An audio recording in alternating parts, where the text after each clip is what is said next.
लड़की रुक। कौन है तू? हाँ, कौन है? और इतनी रात को अकेले में कहाँ घूम रही है? वो सर जी, वो दवाई लेने के। पर इस गली में तो कोई दवा की दुकान नहीं। झूठ बोल रही है ना तू? घरों में ताका झाकी कर रही है चोरी करने के लिए? नहीं सर, मैं चोर नहीं हूँ, मैं अच्छी लड़की हूँ। तो इस अच्छी लड़की का नाम क्या है? जी, नगमा। और रहती कहाँ है? बोल। वो यहाँ से दूसरी गली, राजनिवास। चल, मैं तुझे घर छोड़ देता हूँ, चल।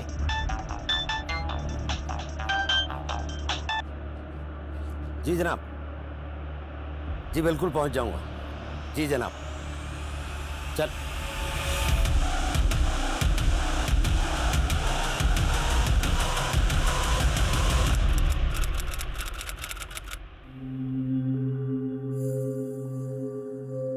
लड़की, लड़की रुक। लड़की,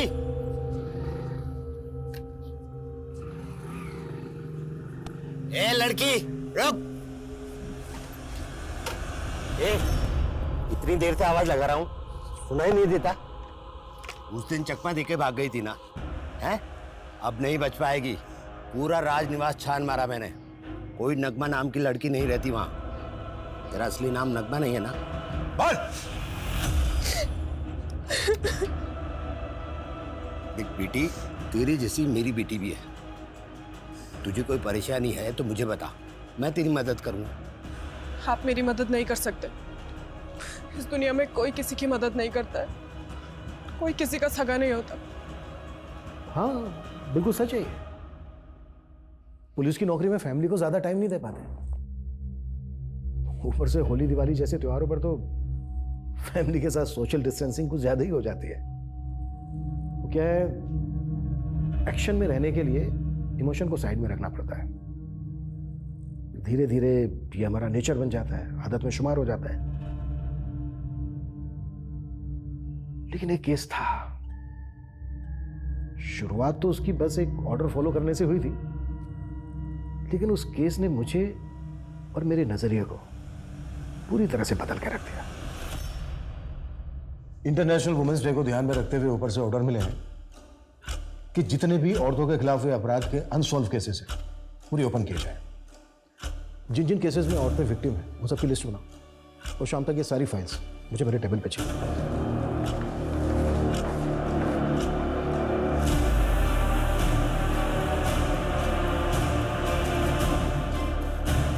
सर, हमने 3 केस नोट डाउन किए। ये हमारे फर्स्ट केस की फाइल। सर, बीना कश्यप नाम की औरत की 2010 में दिन दहाड़े हत्या हुई थी। बीना और उसका पति हरी दिहाड़ी मजदूरी का काम करते थे। बिहार से यहाँ रोजी रोटी के लिए आए थे। सर, काफ़ी समय तक जांच चली, लेकिन कुछ भी पता नहीं चला। हरी से कांटेक्ट करो और इस केस के इन्वेस्टिगेटिंग ऑफिसर से भी इस केस की डिटेल्स निकालो। और सर, ये दूसरा केस शबीना अहमद का है। सर, शबीना के पिता ने शबीना के अगवा होने की मिसिंग कंप्लेंट फाइल की थी।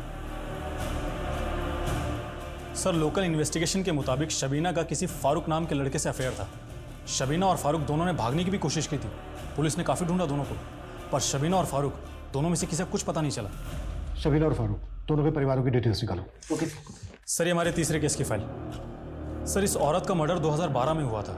शादीशुदा थी, लेकिन अकेली रहती थी और इसका पति कुवैत में काम करता था। इस केस की भी डिटेल्स निकालो। फिलहाल इन 3 केसेस पे ही काम करता है। Okay sir.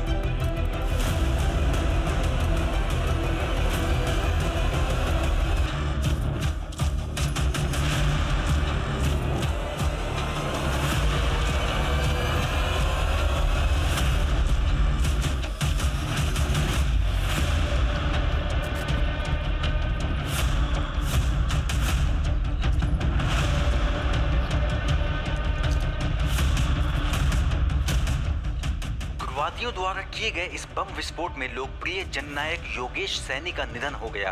इस खौफनाक हादसे के पीछे किस संगठन का हाथ है, ये अब तक नहीं पता चल पाया है।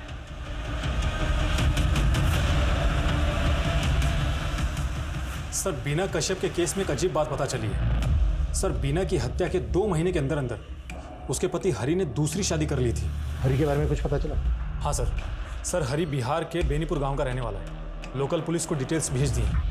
और ये case number 2 Shabina Ahmed? Sir, Shabina और फारूक दोनों की फैमिलीज पुराने पते पर नहीं रहती है और पड़ोसियों को भी इनके बारे में कोई जानकारी नहीं है।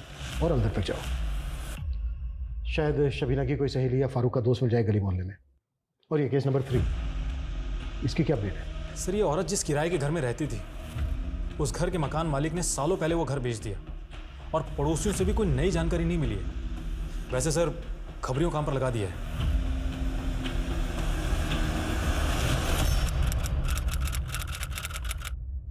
Thank you.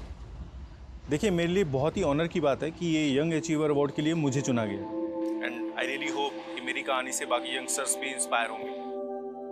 अरे वाह गोयल बेटा, तूने तो कमाल कर दिया। अरे तेरे माँ बाप के मरने के बाद मुझे इसी बात की फिक्र थी कि मैं तुझे और इस बिजनेस को कैसे संभालूंगा, पर देखो उस भगवान की कृपा से आज। दादाजी, जो भी किया है मैंने किया है, आप प्लीज इसका क्रेडिट भगवान को मत दीजिए। मैं प्रसाद ले रहा हूँ। Sir parcel. दादाजी 1 मिनट।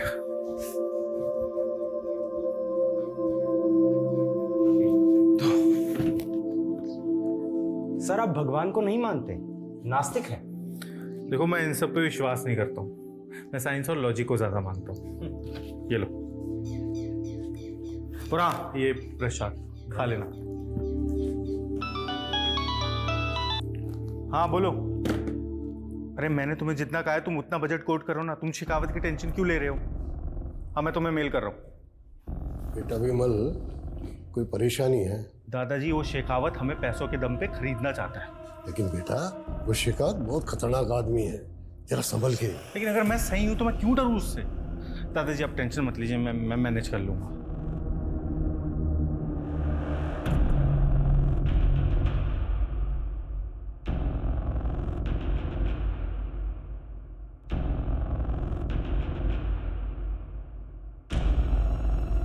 मुरली, क्या हुआ? कुछ काम है क्या? कहना है कुछ? सर, वो मेरी बीवी की तबीयत खराब है, आधे दिन की छुट्टी चाहिए। आपको घर ड्रॉप करके मैं। सुनो, तुम एक काम करो, तुम गाड़ी यहीं पे रोक दो और तुम घर चले जाओ। मैं खुद से ड्राइव करके चला जाऊंगा।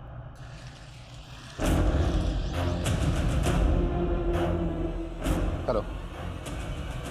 हाँ, विमल सर निकल चुके। चलो, चैप्टर समझ में आया? ठीक है, अब कल कंटिन्यू करते हैं, मुझे कहीं जाना है। जयंती, ये लो।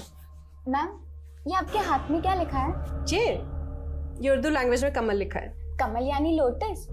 पर आपका नाम तो मधु है, तो आपके हाथ पे ये लोटस क्यों? तेरे ना सवाल कभी खत्म नहीं होते। चल भाग जा ऐसे, वरना ज्यादा होमवर्क दे दूंगी। बाय पूरा मैम। कंप्लीट चाहिए होमवर्क मुझे।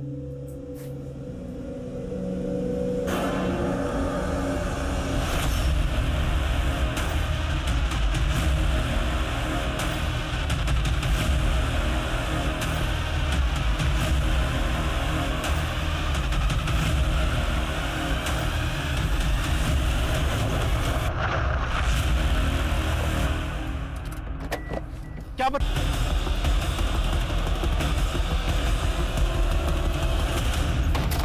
मधु, तुझे अंदाजा भी है तूने क्या देखा है?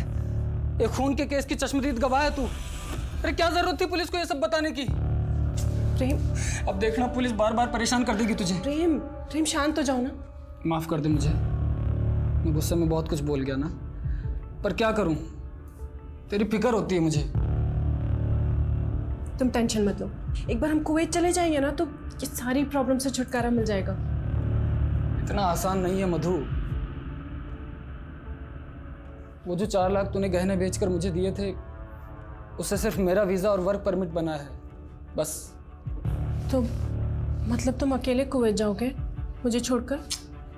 कुछ ही महीनों की तो बात है मधु। एक बार बस मैं वहाँ पहुँच गया तो फ़ौरन पैसे कमाने के इंतज़ाम करने में लग जाऊँगा और फिर तुझे भी वहाँ बुला लूँगा। प्रेम, लेकिन मैं यहाँ अकेले तुम्हारे बिना। मधु, तुझे मुझ पर भरोसा तो है ना? अगर नहीं है तो बता दे, मैं उन्हें मना कर देता हूँ। नहीं नहीं नहीं, तुम जाओ, मैं तुम्हारा वेट कर लूँगी। मधु, तुम कितनी अच्छी हो, सबसे अच्छी। ठीक है, अभी खाना बना दो। हाँ।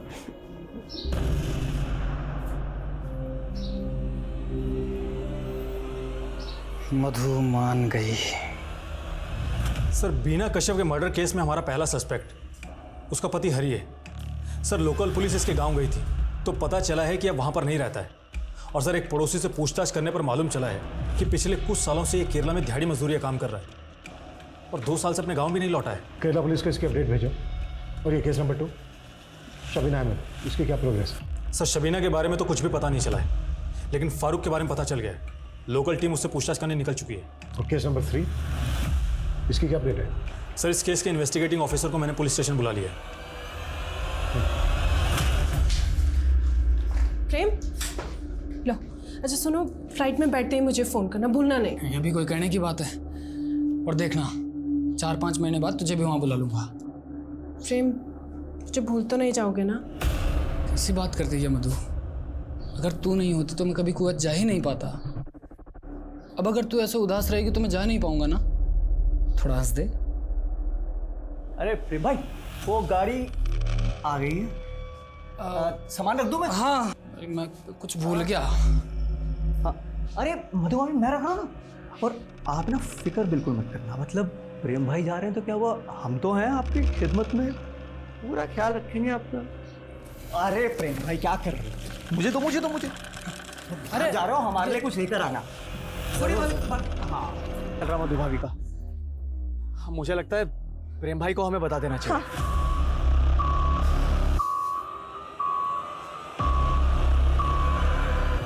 हेलो प्रेम भाई।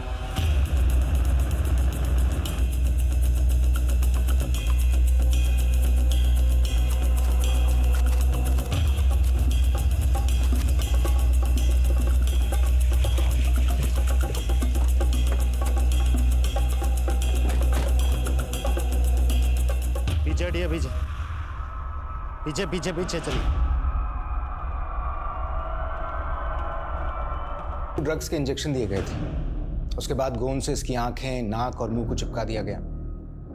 सफोकेशन से इसकी मौत हो गई थी। मुझे लगता है कि मारने वाले इन्वेस्टिगेशन से सामने क्या है? जो सामने आया उससे तो केस सुलझने की बजाय और उलझ गया।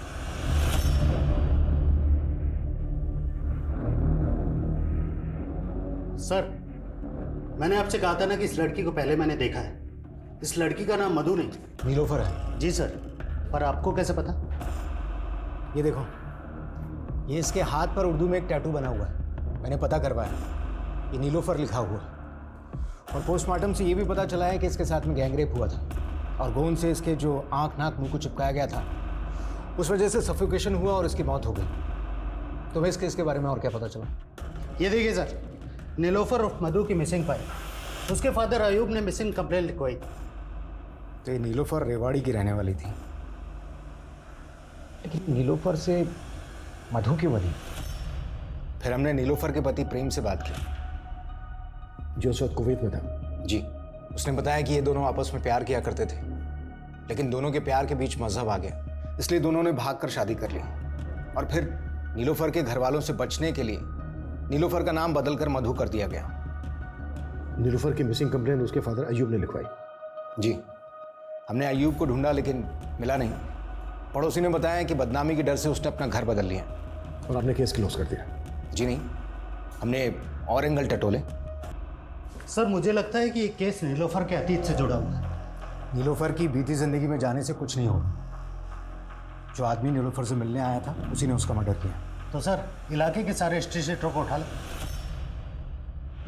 जयंती बेटा, डरने की कोई बात नहीं है। अब ध्यान से देखकर बताओ इनमें से कौन था। ये कह सकता हूं कि इस केस में मैंने अपनी तरफ से कोई कोर कसर नहीं छोड़ी।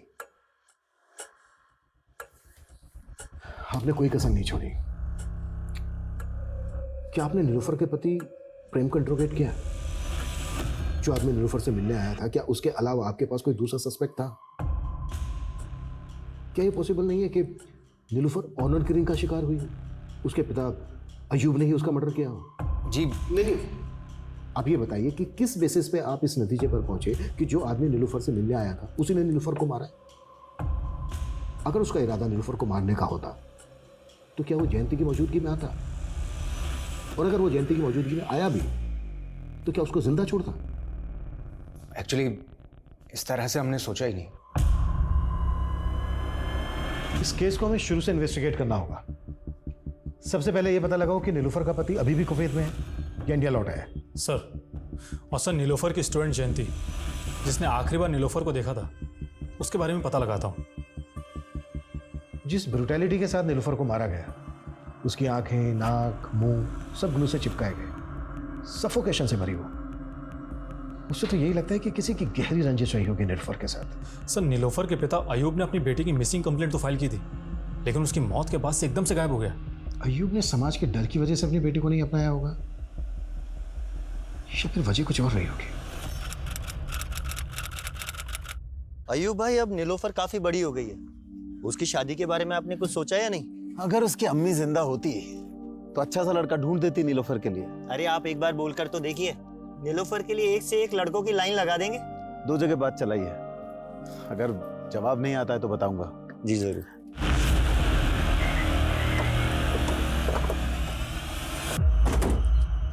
साहब 2 साल तक मधु और प्रेम मेरे यहाँ किराएदार थे। मधु की मौत के बाद पता चला कि उसका नाम नीलोफर था। 2 साल से जानते थे आप नीलूफर और प्रेम को? दोनों पति पत्नी के बीच रिश्ता कैसा था? साहब दोनों के बीच रिश्ते बहुत अच्छे थे, पर हाँ एक बार मैंने मधु को बहुत आग बबूला होते देखा था। समझ में नहीं आता, एक बार में मिल गया ना जवाब, निकल। मधु बेटा, क्या हुआ? क्या किया गौतम ने?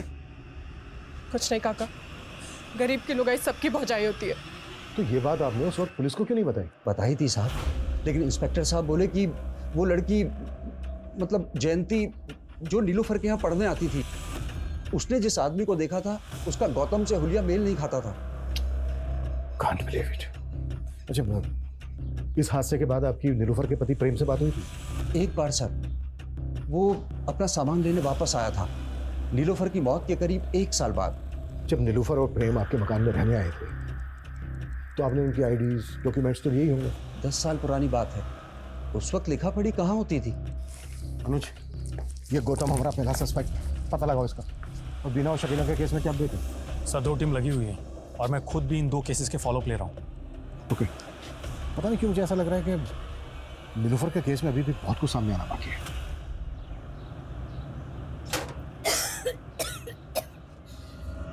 अम्मी, ये क्या हालत बना रखी है आपने अपनी?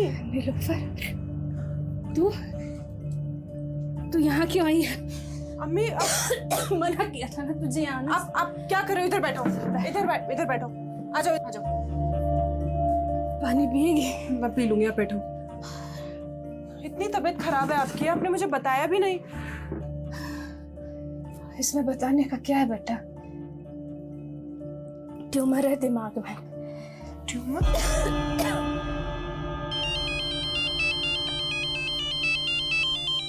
हाँ हेलो गौतम, मेरी अभी अम्मी के डॉक्टर से बात हुई। उन्होंने बोला कि अम्मी के इलाज के लिए 6 लाख रुपए लगेंगे। 6 लाख? नीलोफर, इतने रुपए कहाँ से आएंगे? कुछ समझ में नहीं आ रहा क्या करूं। मेरे पास करीबन 1 लाख रुपए रहेंगे, लेकिन बाकी के पैसे। गौतम, तुम कुछ करो ना। अरे नीलोफर, अब मैं क्या करूंगा इसमें? लेकिन हाँ सुन, तू अगर चाहे ना तो तेरे लिए ये 6 लाख। क्या कह रहा हूँ मैं?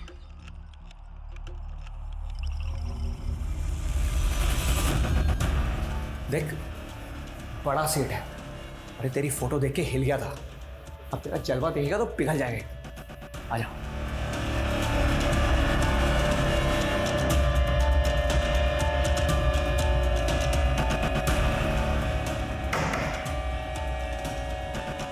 सेठ,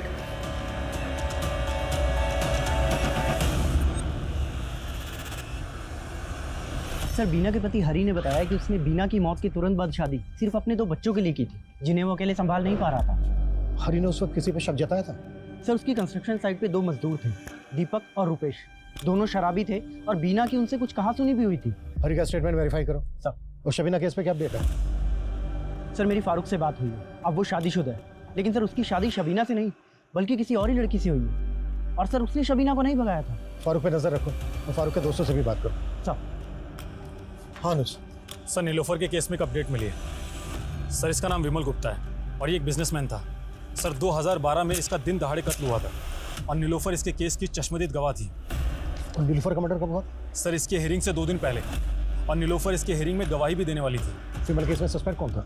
सर विमल के केस में प्राइम सस्पेक्ट ये गुंजेश नाम का डिलीवरी बॉय था। सर ठोस सबूत ना मिलने की वजह से कोर्ट ने इसे बरी कर दिया था। गुंजेश, इस पजल की आखिरी कड़ी एक गुंजेश ही हो सकता है। सालों पुराने केसेस को रीओपन करके किसी अंजाम तक पहुंचाना आसान नहीं होता। सबूत मिट चुके होते हैं, गवाह जुटाना मुश्किल होता है। मधु उर्फ नीलोफर के केस में भी कुछ ऐसा ही हो रहा था। इस केस का रुख मोड़ने वाला सबसे अहम गवाह अभी पुलिस की पहुंच से काफी दूर था।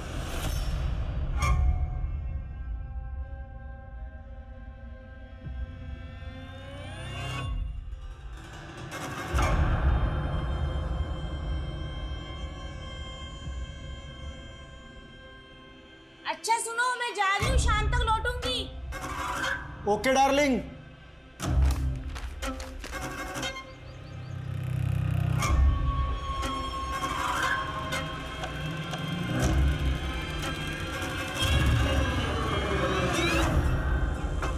अरे कहाँ चली मेरी रानी?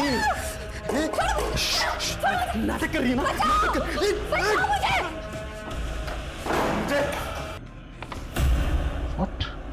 नहीं यार, उस कंजे से सिर्फ 20,000 कमा पाई मैं। अब इन छोटी मछलियों से काम नहीं चलने वाला, कोई बड़ी मछली फंसानी होगी। तू एक काम कर, मुझे साउथ दिल्ली के ऐसे 5 रईसों के नाम दे जो हवस के पुजारी भी होने चाहिए और अमीर भी। ठीक है, 1 मिनट।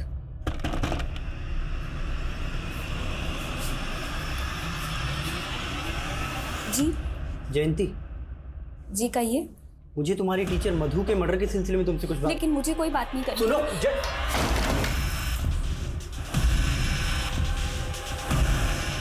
सब कौन नीलोफर?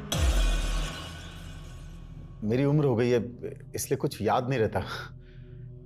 आप क्यों मुझे परेशान कर रहे हैं? कम से कम जेल में तो चैन से रहने दीजिए। अच्छा, जेल में लोग चैन से रहने नहीं, सजा काटने आते हैं। देख, मदद कर हमारी ये जानने में कि नीलोफर की मौत कैसे हुई थी। नहीं तो तुझे तेरी बेटी नीलोफर का कातिल साबित करना हमारे लिए कोई बड़ा काम नहीं होगा।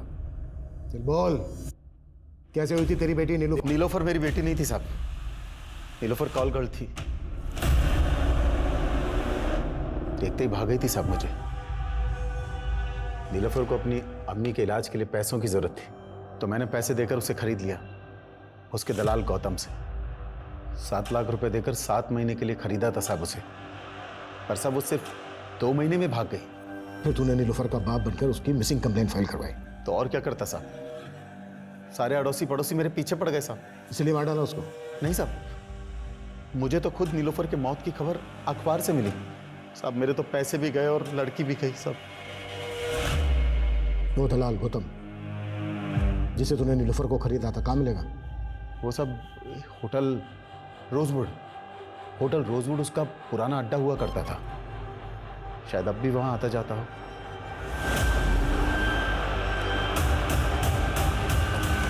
सर नीलोफर के केस में कड़ियां तो जुड़ रही हैं, क्योंकि उसके मकान मालिक ने बताया था कि गौतम को उसने थप्पड़ मारा था। कहीं ऐसा तो नहीं है कि ये गौतम नीलोफर को वापस प्रोस्टिट्यूशन में ले जाना चाहता था और नीलोफर तैयार नहीं थी इसके लिए? अनुज, होटल रोजवुड पे नजर रखो, ये गौतम किसी भी हालत में बचना नहीं चाहिए। Okay sir. और हाँ सर, जयंती भी कॉपरेट नहीं कर रही है। जयंती के लिए ऐसा? सर एटीटी ने फाइल भेजी, नीलोफर के केस से कनेक्टेड है।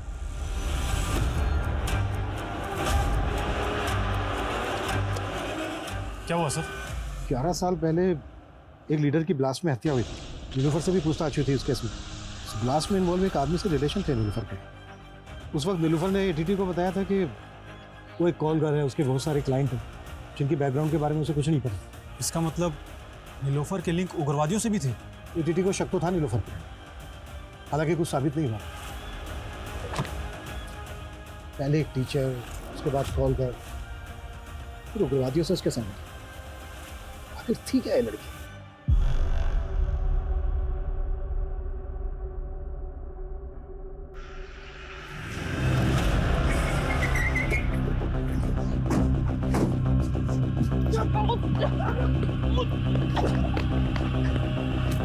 लगे 40। क्या कहा तूने? हाँ साहब, मैं नीलोफर से पहले उसकी माँ रुखसाना के लिए कस्टमर लाता था। रुखसाना भी इसी धंधे में थी साहब, लेकिन वो नहीं चाहते थे कि उसकी बेटी नीलोफर ये काम करे, और यही कारण था कि उसने अपनी बेटी को खुद से दूर रख के पढ़ाया। इधर आ। मैंने कहा था ना तुझसे, ये जगह तेरे लिए नहीं है, फिर यहाँ क्यों आई? अरे रुखसाना क्यों भड़क रही है? तेरे को पता है तेरी लड़की पटाखा है, पटाखा। अरे अगर तू बोले तो मुंह तोड़ दूंगी तेरा अगर दोबारा ऐसी बात कही तो। चल फट। अम्मी, मैं तो तुमसे मिलने के लिए आई थी। बेटा नीलोफर, तुझे मुझसे नहीं, इस पूरी जिंदगी से आंख मिलानी है। तुझे मेरे जैसा नहीं, एक इज्जत की जिंदगी जीनी है तुझे। नीलोफर एक छोटी सी दवाई की दुकान में काम करती थी साहब, लेकिन अजीब बात है, किस्मत उसे वहीं ले आई जहां वो नहीं आना चाहती थी। लेकिन जैसे उसकी जिंदगी में प्रेम आया, वो फिर से उड़ गई साहब। लेकिन तूने उसको ढूंढ निकाला। तू उसको वापस प्रोस्टिट्यूशन के धंधे में लाना चाहता था, उसने मना किया, इसलिए थप्पड़ मारा था ना उसने तुझे। नीलोफर नीलोफर मर चुकी है, मधु बोल। हाँ ठीक है मधु, देख ध्यान से सुन ले। प्रेम ने कुवैत जाने से पहले मुझसे 1.5 लाख रुपए उधार लिए थे। बोल रहा था 2 महीने में लौटा देगा। अब 2 महीने बीत चुके, मेरे पैसे नहीं मिले हैं मुझे अभी तक। गौतम, जैसे ही प्रेम पैसे भेजेगा मैं तुझे दे दूंगी, थोड़े टाइम रुक जाना। मेरे सर पे भी लोग वसूली करने के लिए बैठे हुए हैं। गौतम प्लीज ऐसा मत करना, देख कुछ और रास्ता होगा ना। कोई और रास्ता?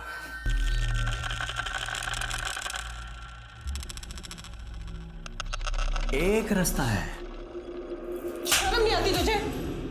उसने धंधा करने से मना कर दिया, इसलिए तूने उसको मार डाला। नहीं साहब, उसकी मौत से तो सच कहूं मेरा नुकसान ही हुआ है साहब। एक लड़की की जान चली गई और तुझे नुकसान की पड़ी है। इंस्पेक्टर साहब, ये नीलोफर कोई साधारण लड़की नहीं थी, लॉटरी थी, लॉटरी। कभी अयूब को लगी, कभी मुझे, तो कभी प्रेम को, और सबने उसका फायदा उठाया सर। प्रेम ने भी? हाँ साहब। कहाँ मिलेगा प्रेम? वो तो नहीं पता मुझे साहब, लेकिन अगर आप लोगों को मिल जाए तो मेरे पैसे निकलवा लेना उससे, और चाहिए तो थोड़े पैसे आप भी रख लेना। अरे सर, अरे मारिए मत सर। मैं एक खास इंफॉर्मेशन दे सकता हूँ आपको सर। सर एक औरत है आयशा कुरैशी नाम की। आयशा कुरैशी? हाँ सर, वो इस नीलोफर की बहुत अच्छी दोस्त हुआ करती थी।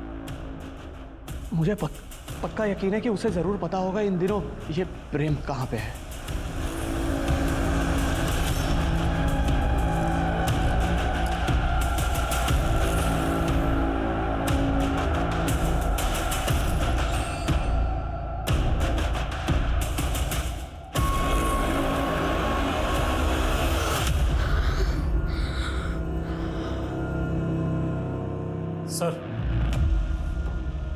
सर गौतम सही कह रहा है, आयशा अलवर में ही रहती है।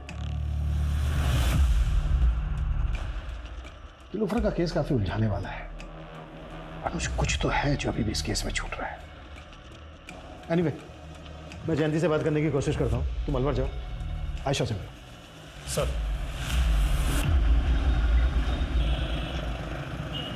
जी सर, नीलोफर और मैं पहले एक ही मोहल्ले में रहते थे। कुछ ही दिनों में दोस्ती भी हमारी अच्छी हो गई थी। प्रेम के साथ खुश थी सर वो, लेकिन ये गौतम उसे बहुत तंग करता था सर। बार बार उसे वापस से धंधे में बैठने के लिए दबाव डालता था। हो ना हो सर, ये गौतम ने ही उसे मारा है। अगर गौतम ने नीलोफर को मारा है तो वो बचेगा नहीं, लेकिन हमारा प्रेम से बात करना बहुत ज़रूरी है। कुछ बता सकती हो प्रेम के बारे में? सर, मुझे प्रेम के बारे में कुछ नहीं पता।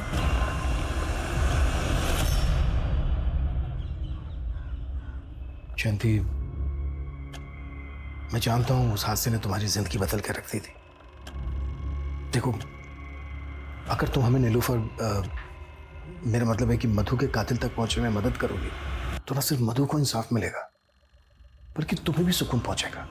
सर, आज भी उस आदमी के पैरों की आहट मुझे डरा देती है। अब वो डरेगा। बस जितना तुम उस आदमी के बारे में जानती हो, उसके बारे में ज्यादा से ज्यादा हमें बताने की कोशिश करो, ताकि हम जल्दी से उस तक पहुंच सकें। सर मैं ज़्यादा कुछ तो नहीं जानती, लेकिन उसने अपने हाथ में एक सिल्वर कलर का ब्रेसलेट पहना था। ब्रेसलेट? हाँ सर। अच्छा जयंती, मधु ने कभी जिक्र किया था तुमसे कि उसका पति प्रेम कहाँ का रहने वाला है? कुछ इस बारे में बताया था? हाँ, एक बार उन्होंने कहा था कि वो चूरू गांव के किसी ब्रह्मपुरी का रहने वाला है।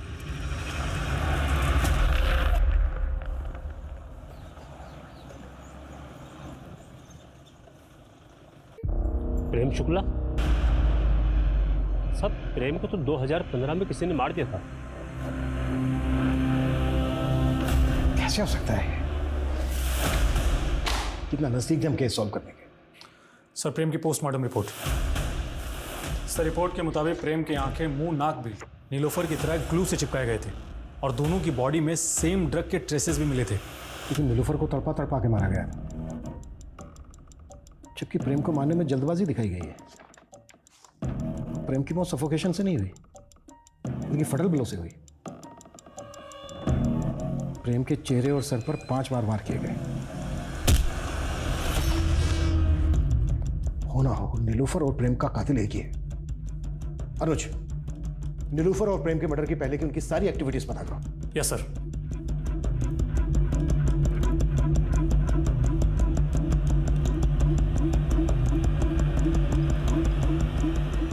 सर सुनील कुमार नाम के एक सुनार का पता चला है, जिसे नीलोफर ने मरने से 3 दिन पहले 3 लाख के गहने बेचे थे। क्या नाम बताया तुमने उस सुनार का?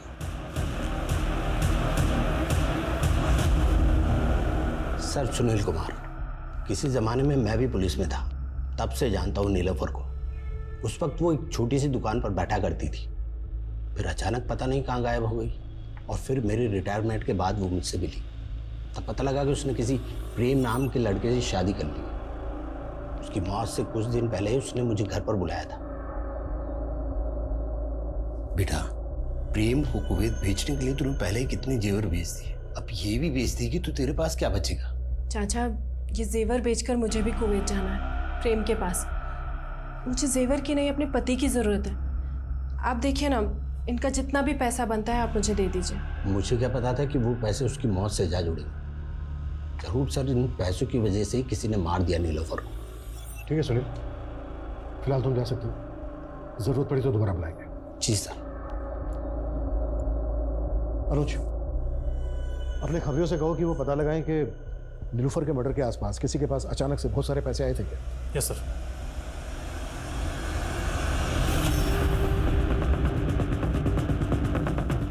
मैं तेरी मदद करूंगा।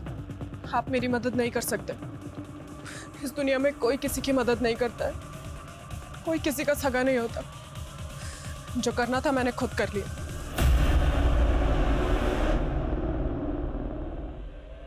ये तो मर गया। तूने किया है सब? कैसे मारा इसे?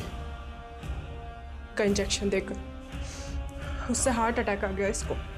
तुझे कैसे पता इस इंजेक्शन के बारे में? फार्मेसी की स्टूडेंट हूं मैं, और इसको मैंने ही मारा। अरेस्ट कर लीजिए मुझे।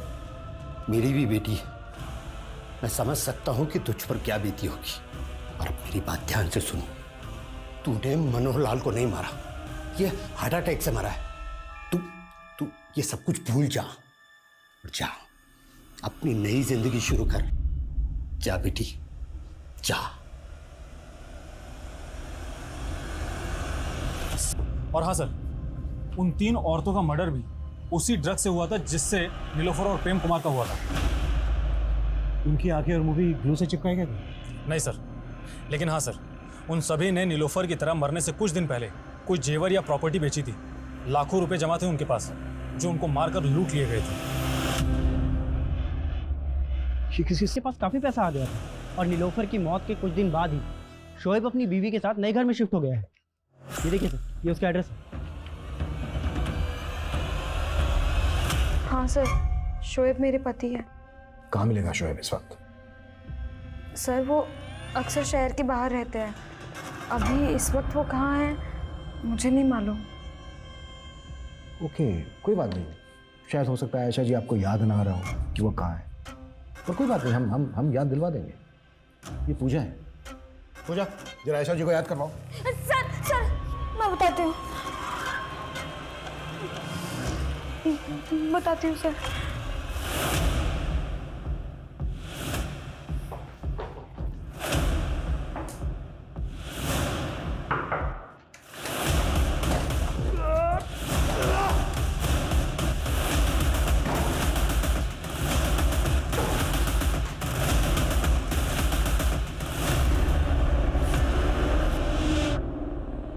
प्रेम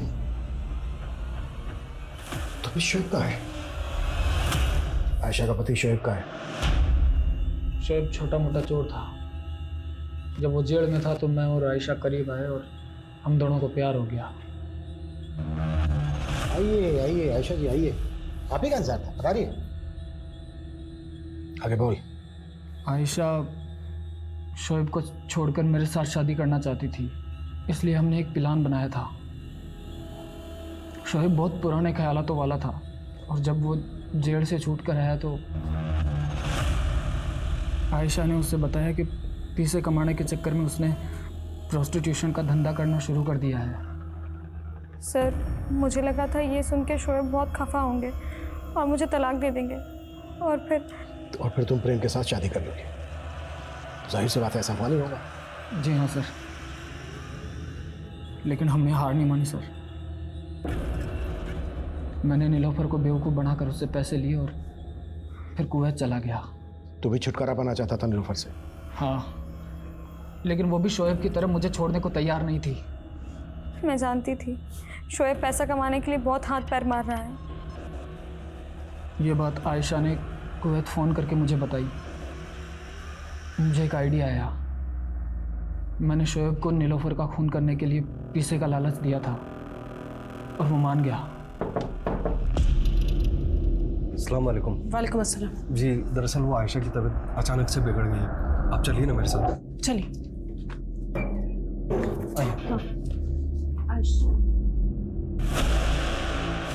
शोएब और उसके साथियों ने पहले मिलकर उसके साथ रेप किया और बाद में ड्रग का इंजेक्शन देकर उसके आँख, नाक और मुंह पर गोंद डालकर उसे मार डाला। नीलोफर के बाद शोएब की बारी थी। प्रेम जब कुवैत से लौटे तो हमने शोएब को भी ड्रग का इंजेक्शन दिया और नीलोफर की तरह उनकी आंखों में, नाक में और मुंह में ग्लू डाल दिया और सर पे पत्थरों से कई बार वार किया। मैंने शोएब को मेरे कपड़े पहना दिए और मेरा वॉलेट और सारे कागजात भी उसके जेब में रख दिए ताकि सबको लगे कि शोएब नहीं, प्रेम मारा गया है। नीलोफर की आंखें, नाक, मुंह, इन सब जगहों पर ग्लू क्यों डलवाया? इतनी बेरहमी से क्यों मरवाया उसको? क्योंकि उसने मेरी आंखों में धूल झोंकी थी। उसने मुझे अपने अतीत के बारे में नहीं बताया था। और तूने जो इतने लोगों की आंखों में धूल झोंकी है वो? और शोएब को इस तरह से क्यों मरवाया तूने? ताकि पुलिस को लगे कि दोनों को एक इंसान ने मारा है। हम दोनों को लगा कि शोएब को कातिल समझकर पुलिस उसके पीछे जाएगी। नीलोफर की तरह और भी लड़कियां थीं प्रोस्टिट्यूशन के धंधे में, उनको क्यों मरवाया? पैसे के लिए। पहले उन्हें मेरे प्यार के जाल में फंसाता और फिर शादी का वादा करता और पैसे मिलते ही मार डालता। क्या पाया है सब करके? एक दूसरे का साथ पाया सर। हम दोनों हर हाल में हमेशा एक दूसरे के साथ रहना चाहते थे। वो तो होने से रहा, क्योंकि जेल में आदमी और औरतों के लिए बैरक अलग अलग होते हैं।